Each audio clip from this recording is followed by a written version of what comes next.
All right, so I want to spend the rest of our time in chapter 23 talking about the various amino acids and the relationship between peptide sequence, structure, and function. So there's too much to talk about here, but we'll start by talking about the amino acids. Question was asked at the beginning, how do we keep it all straight? And the answer is, let me try to make it clear first what you need to know and what you can sort of gloss over, but beyond that, you're just going to have to do whatever you do to memorize things. All right, so there's 20 different proteinogenic amino acids. By that we mean amino acids that are involved in peptide, in biology, in the biological ribosomal synthesis of peptides and proteins. Trying to get rid of the square there. Does it just disappear on its own eventually? Yes. Anyway, so there are 20 that you need to know.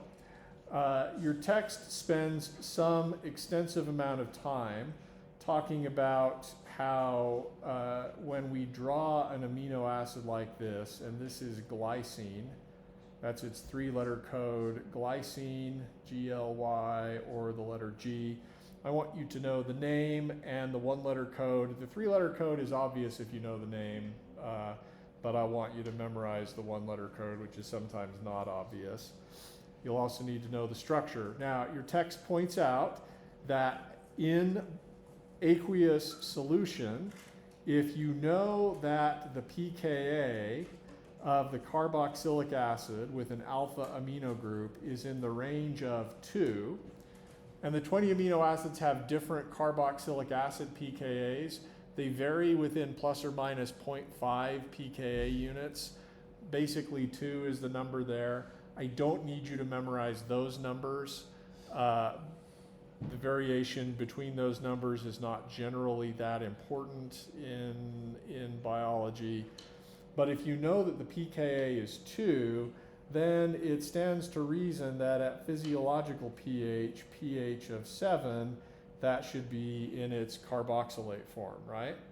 And if you know that the amino group, the alpha amino group, has an ammonium form that has a pKa, again, these will vary for the 20 amino acids, but it's roughly 9 plus or minus half a pKa unit. That's a little bit lower than expected for a primary ammonium group. That's because of the influence of the electron withdrawing carbonyl. In any case, you would expect at physiological pH that to be positively charged. And so your text wants you to understand that though we might draw the amino acid in its neutral form, and this would be the form in which it would be soluble in organic solvent, in aqueous solution at pH 7, you're going to be in this, what's called, for glycine anyway, a Zwitter ionic form, where the amino group is going to be positively charged and the carboxy group is going to be negatively charged. Frankly, that should not be a surprise to you if you have taken any of my exams at some point previously. We have done this kind of thing ad nauseum. So hopefully that's not much of a surprise. As I said, even if you don't remember the numbers 2 or 9, even if you just use the numbers for carboxylic acids and ammonium ions generally on a pKa table, you're still going to get the answer right that at pH 7 you should be in this form, okay? So don't worry about individual pKa's for the various ammonium groups and carboxy groups. You don't need to know those individually. Know sort of ballpark where they are. Know that at physiological pH you should be in that form. Let's talk side chains. The other reason, by the way, that I don't really care that you worry too much about individual pKa's for the ammonium and carboxylate groups on amino acids is that in a peptide, of the hundreds of amino acids that might be in a protein, only one of them has a free N-terminus. The rest of the amino groups are all taken up, bound up in amide bonds. So all of these R groups are different. So this is a 1, 2, 3, 4 tetrapeptide. Only the N terminus should be positively charged, and only the C terminus should be negatively charged. Of course, none of the other carboxylic acid groups or amino groups are even there anymore. They're all tied up in amide bonds. Does that make sense? Okay. Let's talk about the individual amino acids briefly. They're all going to have the same structure: carbonyl carbon, alpha carbon, and then amino group, or in this case, bound up in an amide bond. They're going to differ in the identity of the side chain. So for this discussion, I'm going to stop drawing the carboxylic acid groups. I'm going to draw a little squiggly line, and then we're going to draw the side chain. There are 20 of these, and it helped me to learn them originally by keeping them in groups that are similar in structure and properties. However, you know, some of these groups are overlapping, and so you have to just not, if we separate them into groups, you have to not hold them to those divisions too tightly. So we have sort of the non-polar, what are sometimes called aliphatic amino acids. These are just non-aromatic, non-polar, generally hydrocarbons. I start with alanine, which is just a methyl group, or A, and then you can increase in complexity from there. There is a version of an amino acid which now adds a methyl group on the end here, so it's CH2, CH3. That's not one of the ones generally involved in proteins, and it's not coded for in the ribosome, but that amino acid does exist. The next most complicated one is valine, and these one-letter codes are all easy because they match. Valine has a CH group and then 2 methyl groups attached. It helps that valine side chain from a certain point of view, if you twist your head, looks like a V. Maybe you can use that as a mnemonic device to remember it. Valine is an example of what we will call a beta branched amino acid side chain. The carbon, the side chain comes off of the alpha carbon. So the first atom of the side chain is on the beta carbon, and valine is beta branched, and that has consequences that you probably won't encounter, but you may see valine do certain things that other amino acids don't do. And we may talk about that a little bit later as we talk about the relationship between structure, sequence, and function. This is the amino acid leucine. Leucine is like valine, only the branch point happens not at the beta carbon, but at the gamma carbon. So leucine puts the branch point 1 carbon out from the side chain. These are both methyl groups. Leucine's one-letter code is easy, it's just L. Isoleucine is a little trickier. It's an isomer of leucine. Are you surprised by that? That's kind of fun. One-letter code I. In isoleucine, you're going to take one of the methyl groups from leucine and move it over to the beta carbon. I'm just going to draw it briefly like this. If you're following along, though, you've noticed that we just turned the beta carbon into a stereocenter. And so isoleucine does have a stereocenter in the side chain. That's unique. There's only one other amino acid that does that. It's threonine. For all the amino acids, the alpha carbon is a stereocenter. But for isoleucine, the beta carbon is also a stereocenter, and it has this configuration, S. That's sometimes hard to draw if you're drawing an amino acid like this. Let's just say that it's within a peptide. We won't really say what's attached there or even what's attached there. If you're already drawing the peptide like this, it can be difficult to know which side and how I should draw that leucine side chain. And I'm not sure what to do for you there other than to say do your best and try to make it S. However, I will promise not to ask you a question, which of the following is isoleucine, and then have it be this versus that. Okay, so I'm telling you what the side chain configuration is, but I'm not going to hold you to it. Yeah? Would that be considered beta branched as well? Yes, exactly. Good.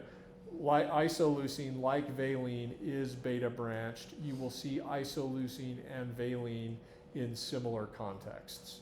There are specific cases well known in peptide and protein chemistry where having isoleucine or valine versus leucine at a given spot in a protein makes a dramatic difference in its structure. Okay, others?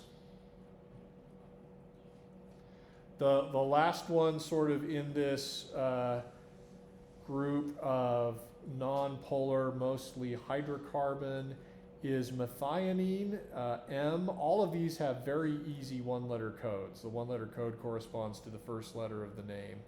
Methionine is unique because, unlike the others, it has a thioether functional group, but it's still mostly non-polar. So for methionine, you've got the alpha carbon, a CH2 group on the beta carbon, a CH2 group on the gamma carbon, and then on the gamma carbon you have a sulfur, and then on the other side of that sulfur you have a CH3. Methionine has some interesting uses. The sulfur is somewhat nucleophilic. You will hear of, and you may have heard of before, a version of methionine called S-adenosyl methionine. This is often used as a way to do SN2 chemistry in biology. I'm not going to say anything about that at this point. This is just sort of, you will hear about that in the future, and so when you take biochem, this is the methionine part of that molecule. Okay. Different types of amino acids. This is something we don't have a huge amount of time for, but there are two ways that amino acids can influence structure and function in proteins.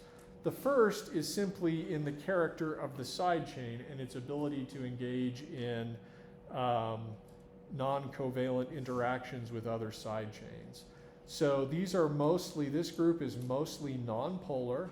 So you expect basically hydrophobic, you expect these amino acids to participate in the hydrophobic effect. In chapter 3 of 351, you learned that the hydrophobic effect leads to non-polar groups being sequestered or buried from water. So these amino acids tend to be found in the interior of proteins.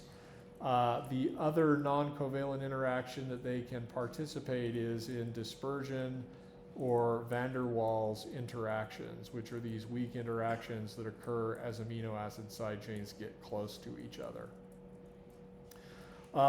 The second, so those are the sort of non-covalent interactions that these amino acids can participate in.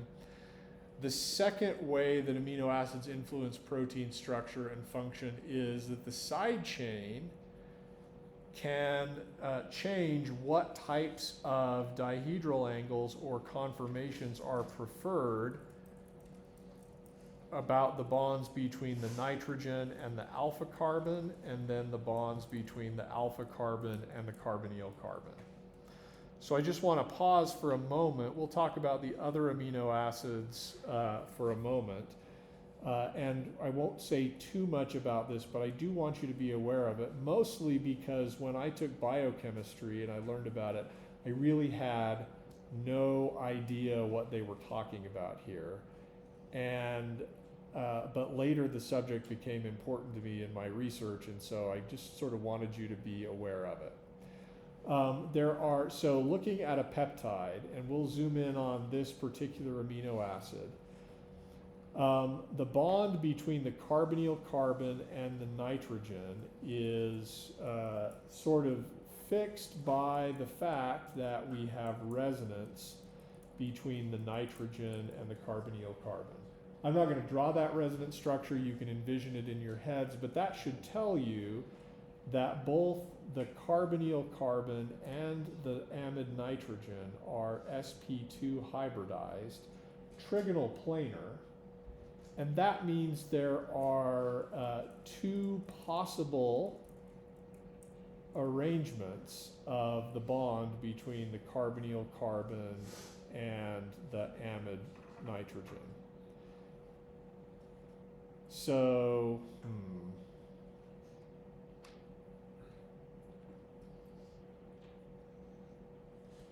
just zooming in on that. Here's the alpha carbon on one side, the alpha carbon on the other side, and we're going to look down the bond between the carbonyl carbon of this first amino acid and then the amide nitrogen of the next amino acid. We're going to draw a Newman projection, and what we will see from the front is this. Alpha just represents the alpha carbon and everything that's attached to it. In the back, where we can't see, is an amide nitrogen, but here is the proton, and then here is the alpha carbon. Resonance and the fact that both of the carbonyl carbon and the amide nitrogen are sp2 hybridized trigonal planar means that we've got sort of only available to us a planar or eclipsed conformation where the carbonyl oxygen on the front is eclipsed with the alpha carbon in the back. Okay? This configuration of an amide bond is sometimes called the trans configuration of an amide bond. You could also say that the alpha carbons are anti to each other. Another way of describing that conformation is to say that the dihedral angle between those two alpha carbons is 180 degrees. That dihedral angle in protein and peptide chemistry does have a Greek letter that signals it. It's called omega, and that is generally 180 degrees. Also allowed, but perhaps less sterically favorable, is the so-called cis configuration or conformation, where the alpha carbon in the back is going to be rotated such that it's eclipsed with the alpha carbon in the front. And here, the dihedral angle between those two alpha carbons, or omega, would equal 0. If we were to draw this cis conformation from the side, it would look like this, where now the two alpha carbons were closer to each other. Okay? In general, in peptides, most amide bonds have this omega equals 180 trans configuration. Some of them have cis configurations. Isomerization or twisting from trans to cis is sometimes pretty slow. There are actually enzymes that are called isomerases that help this process happen. There are two other angles to be worried about in peptide and protein chemistry. So let's do the bond between nitrogen and alpha carbon. So that's N to C alpha. Looking at an amino acid in general, this is what you would see for that bond between the alpha carbon and the nitrogen. We would look down the bond between nitrogen and the alpha carbon. So in front, where the nitrogen is, we'd see the hydrogen, and then we'd see the carbonyl group. And then in the back, you've got the alpha carbon, which is sp3 hybridized. So we're going to have 3 things coming off the alpha carbon in the back. From our perspective here, it looks like the side chain R should be here, the alpha proton should be here, and then the carbonyl carbon for the amino acid in the back should be there. This dihedral angle between the carbonyl group in the front and the carbonyl group in the back is given the Greek letter phi. And for amino acids that have the stereochemistry that I've shown you, phi tends to be somewhere between 0 and minus 180.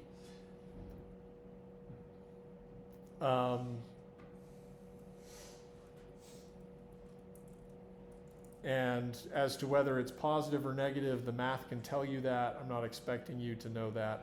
But what I want you to see is just, you can see that the side chain here, depending on how big it is, might influence whether it's better for the carbonyl group on the alpha carbon to be closer to the carbonyl group on the nitrogen, or whether it's better for the side chain to be closer. So you will expect different amino acids to have different preferences for the kinds of phi dihedral angles that they adopt. There's so much more there that we could talk about.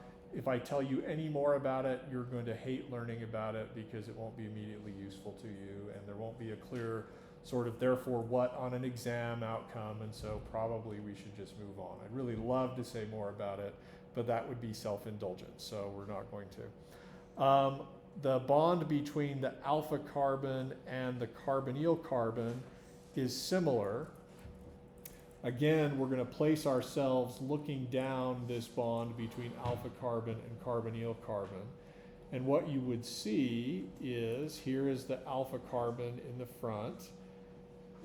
It's bonded to the amide nitrogen, which is bonded to other things.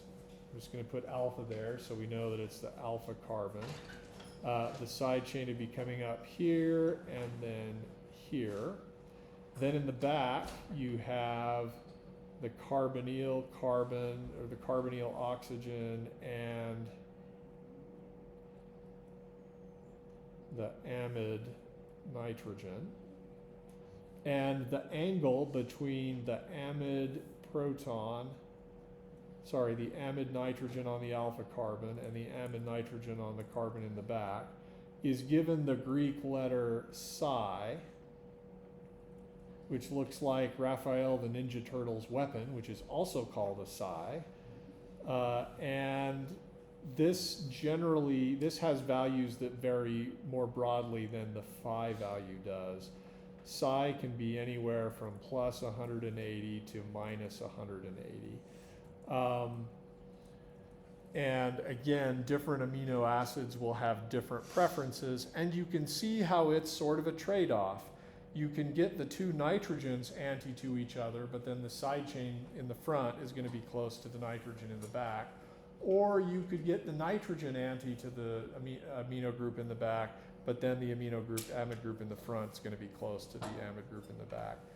So balancing of these factors depending on side chain identity gives you different phi and psi values. And it's the values of what phi and psi are that determine whether a peptide or a protein is going to adopt a helix or a sheet. And we'll maybe talk about that in a little bit. Okay, questions so far? That's more than you wanted to know, but less than I wanted to say. So that's probably a good compromise. All right, let's talk briefly about the other amino acids. Again, these are structures that I want you to know. I want you to know names, one-letter codes, side chain pKa's. We haven't really encountered any of those yet.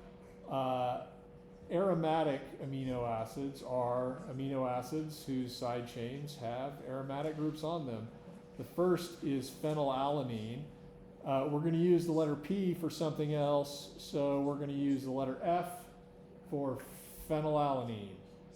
And this has, here's the alpha carbon, you've got a CH2 group on the beta carbon, and then a benzene ring. If you take nutrition classes, you will learn some of these amino acids are essential, meaning we have to get them from our diet.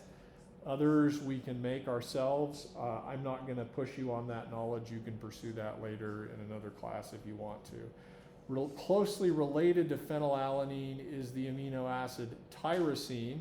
We're going to use the letter T for something else, so we'll use the letter Y for tyrosine.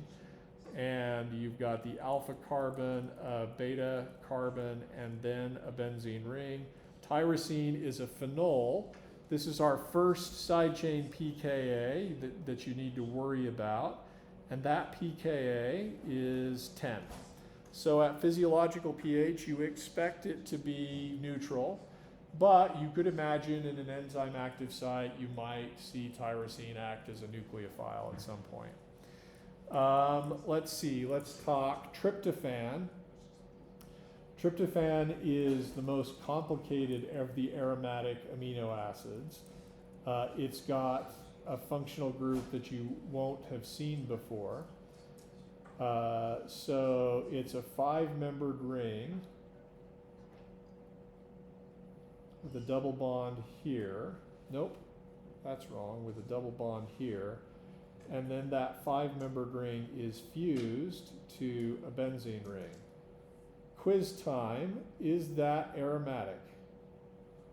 Easy, because I put it in the list of aromatic amino acids, right? How do you know? Are those lone pairs involved in aromaticity? 2, 4, 6, 8, 10, that's the right number, so yes, they are. That nitrogen's sp2 hybridized, the lone pairs are held in a p orbital where they can participate in resonance. We've got the right number of electrons to be aromatic. This is called tryptophan. You've heard of it before. It's structurally related to serotonin, and there are, the place you've probably heard about it is mostly after Thanksgiving dinner, someone saying, oh boy, I ate a lot of turkey, I can really feel that tryptophan. I don't actually know whether that's a thing or not, but tryptophan, I've already used the Y, we're going to use the T and the R for something else. So we're just going to use the letter W, which if you need help, you just need to pronounce tryptophan as though you were 3 and still struggling to form your R's, or as though you were the character Elmer Fudd from Looney Tunes. Hello everybody, today we're hunting wabbits. So tryptophan. Okay. These are all aromatic. The non-covalent interactions available to aromatic side chains are similar to those available to the just regular non-polar side chains, with one exception. It's true that they can participate in the hydrophobic effect. It's true that these are often found in the interior of proteins. But you learned in chapter 3 of 351, if you took the class from me, that aromatic rings, because sp2 carbons are more electronegative than hydrogen, that aromatic rings tend to have, they're nonpolar because all the individual dipoles cancel out, but if all the hydrogens are electron poor and all the carbons are electron rich, that results in something that's not a dipole, but it's called a quadrupole. The edges of the ring are electron poor. The face of the ring is electron rich. Those need to be minus signs.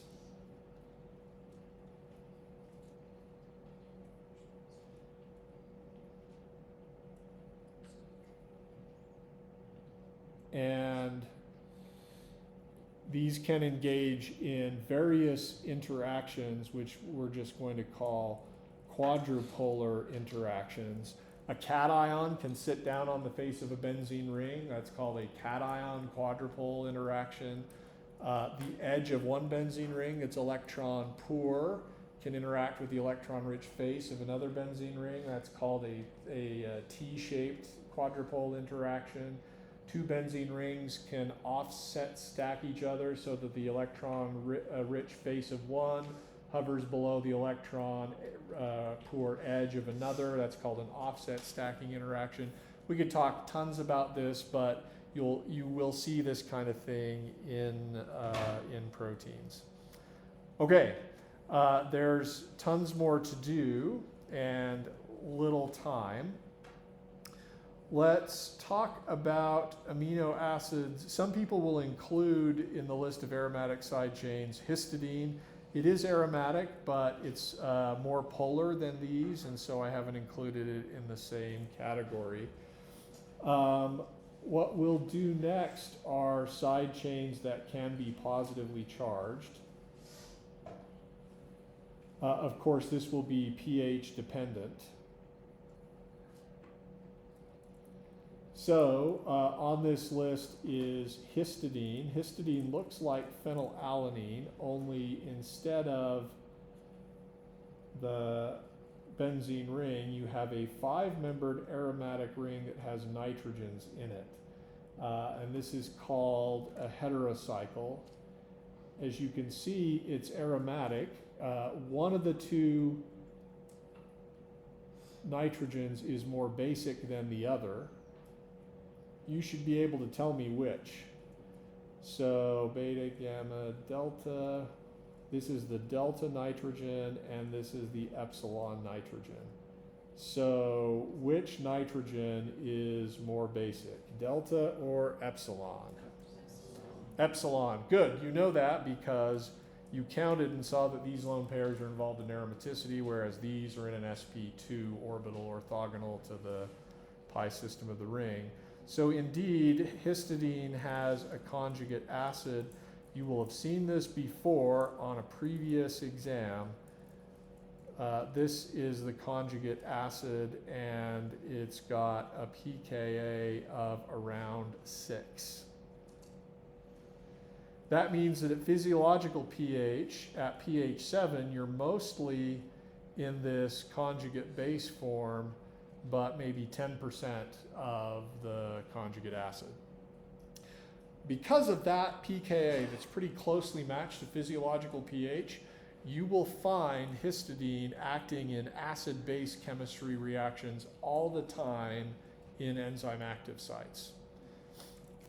Okay, I'm putting it on the list of polar positively charged, even though at physiological pH you'd predict majority neutral, just because it can be positively charged and it's sometimes in this form. It doesn't necessarily fit neatly into this category in the same way that it doesn't fit neatly into the category of the aromatic amino acids. The next side chain, so this is histidine. It's closely related to the structure of another molecule called histamine. So the similarity in names relates to similarity in structure. The next amino acid is lysine. It's always tough to get this one right because there are so many CH2 groups. I have to say Greek letters to myself every time I do this to get it right. So you have an alpha carbon, beta CH2, gamma CH2, delta CH2, epsilon CH2, and then the amino group. The pKa of this actually ammonium, this lysine epsilon ammonium group, is around 11, plus or minus like half a pKa unit, which essentially means it's almost always positively charged at physiological pH. The one-letter code, as I've alluded to earlier today, is K. Gonna have to memorize that one. There's like no connection, so good luck. The next positively charged side chain is called arginine. It looks structurally related to lysine. It sort of is, but the positively charged group is much more complicated. The one-letter code for arginine is R, and that is why it is the pirate's favorite amino acid. Thank you. That deserved a chuckle. That was all that deserved. So there you go.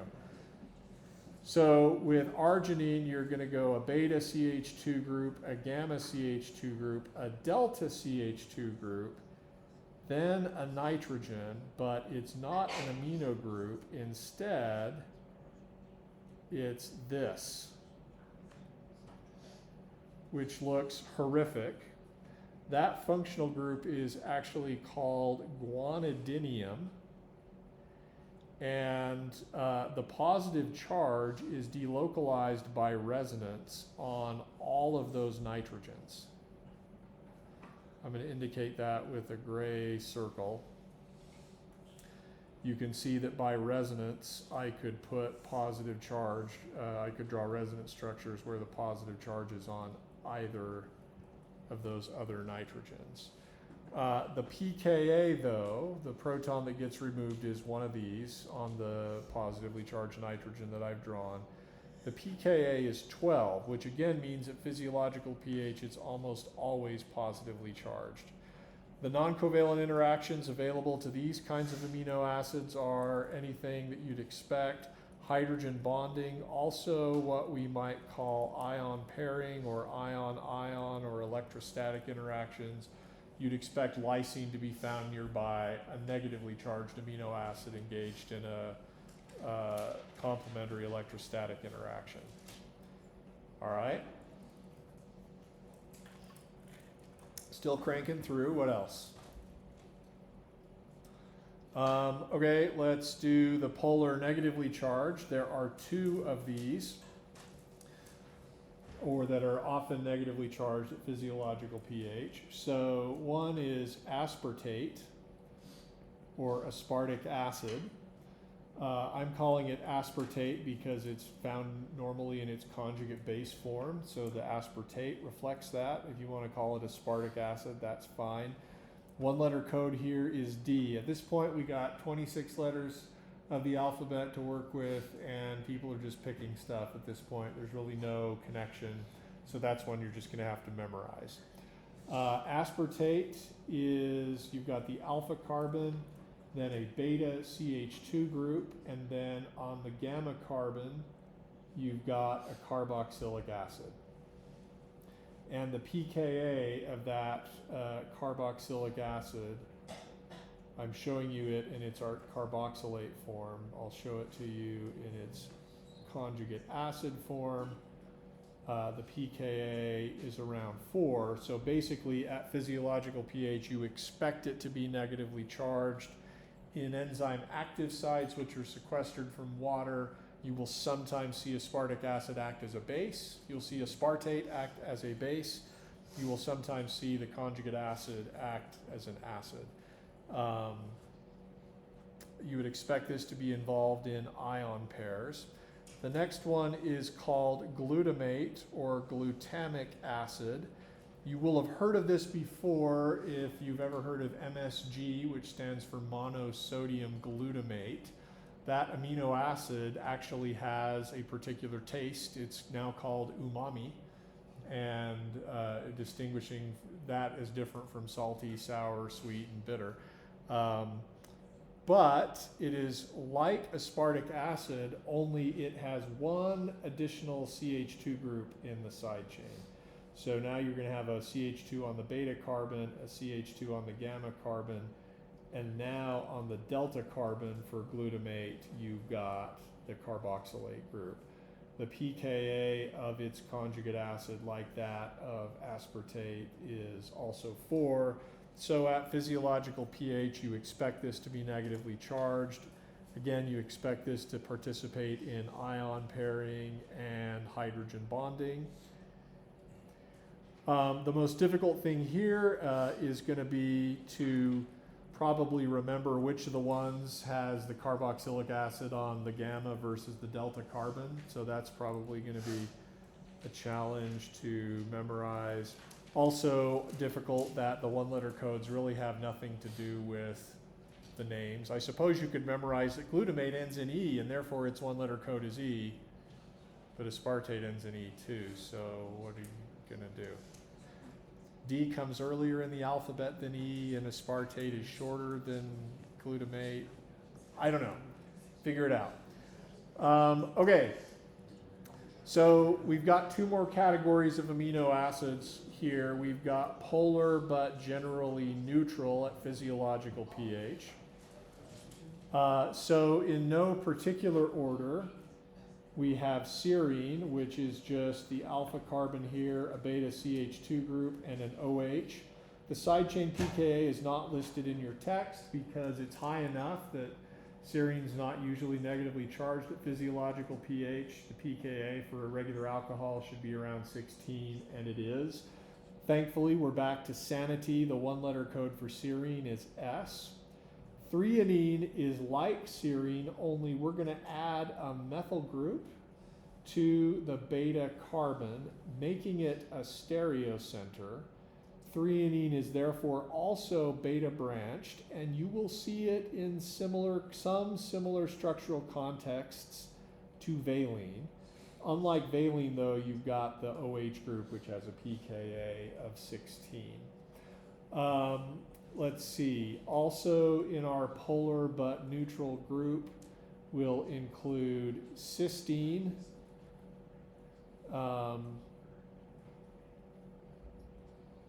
Nope, not S, C, one letter code C. Cysteine is unique because it's got an SH group. It's like the thiol version of serine. Oxygen's just, sulfur just one row down on the periodic table from oxygen. So cysteine is just the sulfur analog of serine. The pKa of that thiol, though, is around 8. Cysteine is a really good nucleophile, and you will see it in enzyme active sites acting as such. The other interesting thing you need to know about the cysteine side chain is that sulfur is readily oxidizable, and cysteine can, under oxidizing conditions, which I'm going to illustrate like this with two cysteine side chains and an O in brackets, which means oxidizing conditions. That means in air is sufficient. You lose H2 and you form a new covalent bond between the cysteines. That's called a disulfide. Disulfides are important. They're sort of like structurally reinforcing struts between side chains in certain peptides and proteins. Insulin has multiple disulfide bonds. The enzyme I showed you earlier that Bruce Merrifield synthesized has disulfide bonds in it. All of your antibodies have disulfide bonds in it. And if you go to get your hair permanently curled, and they put something smelly on your head, what they're doing is they are temporarily reducing disulfide bonds in your hair with reducing agent, some of which is smelly, and then they're putting your hair in a particular arrangement and subsequently oxidizing your hair to reform new disulfide bonds that will hold your hair in that particular shape. Never done it before, don't recommend doing it on your own, but that's some of the hair chemistry that's going on. A lot of structural proteins in your body have disulfide bonds. One of the reasons nails are so rigid is because they're just proteins like everything else, but they are reinforced with a lot of disulfide bonds. Let's see, there are two others. These are fun. These are easy to confuse with their carboxylic acid cousins. The next, two on this list. One is called asparagine, as related to aspartate, and the other is called glutamine, as related to glutamate. Asparagine is the amide form of aspartate. So you have the alpha carbon, the beta CH2 group, and then on the gamma carbon you have not a carboxylic acid, but an amide. No longer acidic, but still possible to participate in hydrogen bonds. So with glutamine, you have the alpha carbon, a beta CH2 group, a gamma CH2 group, and then the amide on the delta carbon. So structurally, if I zoom out, you can see perhaps the similarity. Aspartate here, asparagine here, differ only in the O- versus the NH2 group. glutamate here, glutamine here, differ only in the O- versus the NH2 group. Asparagine, again, this is just as the one-letter codes for aspartate and glutamate were ridiculous, so the one-letter codes for asparagine and glutamine are similarly ridiculous. N for asparagine and Q for glutamine. We're just running out of letters and stretching. Okay, I suppose asparagine has an N in it. People always ask, and I try to learn the answer and then forget it, does asparagine have anything to do with asparagus? There's probably a connection there, but I don't know what it is. So feel free to Wikipedia that one. You'll probably get the answer faster than I can tell you. Okay, there are 2 more on the list, and then we will have done the 20 amino acids. Glycine, which you've already seen, is the simplest. I'm going to put these last 2 in the weirdo category because they are found in strange structural contexts that are not similar to other types of amino acids. And if you incorporate them into peptides, if you substitute out one amino acid versus glycine or this other amino acid called proline, you will often change the secondary structure of that peptide, which is why I'm calling them weird. Fortunately, they have sensible one-letter codes. Glycine is simple in that it has just as a side chain a hydrogen. So it's the side chain free amino acid. The alpha carbon in glycine isn't a stereocenter. That you can see that would tend to up the flexibility of glycine versus the other amino acids. So I'm just going to copy these phi and psi dihedral angle drawings to illustrate this point for glycine. Imagine that this R group was no longer an R group, but was instead a hydrogen. Suddenly, the pressure that that side chain puts on the values that can be adopted by those dihedral angles is relieved. Suddenly, that amino acid is free to rotate without the side chain getting in the way and without having to worry about whether the side chain is too close to the large group on the nitrogen or the carbonyl carbon. So glycine is very flexible. And you will find it adopting values for phi and psi that are not adopted by any other amino acid. The second weirdo is proline, and you'll see quickly why proline is a weirdo. This is one-letter code P. Again, we're back to sort of sensible. And it's weird. Both of these weirdos are difficult to draw just from the let's only draw the side chain perspective. Here is, so far so good, the proline amino acid. But the nitrogen of the alpha amino group is now tied up with the side chain. With a typical amino acid, the alpha amino group is going to make an amide bond and then has an NH group. With proline, we've taken off the NH group and tied that nitrogen back to the alpha carbon. So proline is cyclic. Because it is cyclic, there are some values for phi, the phi dihedral angle. Oh, are we over and I'm still talking? I'm sorry. Some values for phi are not allowed. All right, I got so excited that I just kept going. Sorry about that. We will pick this back